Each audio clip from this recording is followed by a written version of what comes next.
They just absolutely love making busted 3-drop. First there was Nadu, then Vivi, and now Electro, Assaulting Battery. It's one of any color and 2 red for a 2/3 legendary creature, human villain with flying. You don't lose unspent red mana as steps and phases end. Whenever you cast an instant or sorcery spell, add 1 red. And when Electro leaves the battlefield, you may pay X. When you do, he deals X damage to target player. So by itself, a creature that makes 1 red mana for each instant sorcery spell you cast for 3 mana is a really good rate. You can either play it on turn 3, and then hope your opponent doesn't kill it, you untap, and then you can cast your whole deck. Or you can wait till turn 4 or 5, and then play him, and then have mana to cast spells and storm off that way. But he also gives you the ability to stockpile your mana. So even if you cast a bunch of blue spells, and then you don't have any immediate use for that red mana, it stays with you. And at the end of every turn, if you have a few lands that are untapped, you can just put it right in and have it for next turn, which goes crazy with his last ability. Because first of all, it's a leave, so it's not when he dies. If he gets exiled or returned to hand, this ability will still trigger. And then you can pay X and use all of that stockpiled mana to shoot your opponents in the face. And I think this ability gets really crazy when that damage is lethal.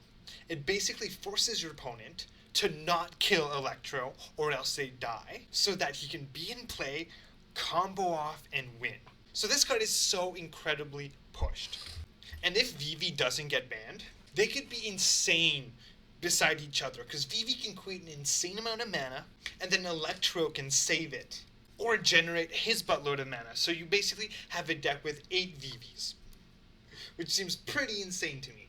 And the card is only going to get stronger with the next avatar set, because they're introducing Firebending, which is a way to make red mana on your combat. The problem with it is that it fizzles after combat. So this is a way to make sure it doesn't fizzle, and then you could use it for sorcery speed spells. So it's just getting more insane. Sandman, Shifting Scoundrel is 1 of any color and 2 green for a star-starred legendary creature, Sand Elemental Villain. With Sandman's power and toughness are each equal to the number of lands you control. Sandman can't be blocked by creatures with power 2 or less, and pay 5. Return this card and target land card from your graveyard to the battlefield tapped. So first of all, 3 mana for a creature with power and toughness equal to your lands is pretty good. The fact that your opponents can block them with creatures with power 2 or less is really important. He is really hard to be chump blocked. But if your opponents do deal with him, then he can come back and ramp you at the same time. And in formats like Commander, where you have a ton of really powerful lands and a ton of ways to mill stuff into your grave, not only will you be able to bring back a powerful land, but you can maybe mill Sandman into the grave and then play him from there. And that kind of gives you card advantage with your mill, which is so strong. So all around, a pretty impressive 3-drop that could be a really good beater in a ramp deck that just keeps on coming back every time it's removed. This seems really cool. Gwenom Remorseless is 3 of any color and 2 black for a 4/4 legendary creature, symbiote spider hero with Death Touch and Lifelink.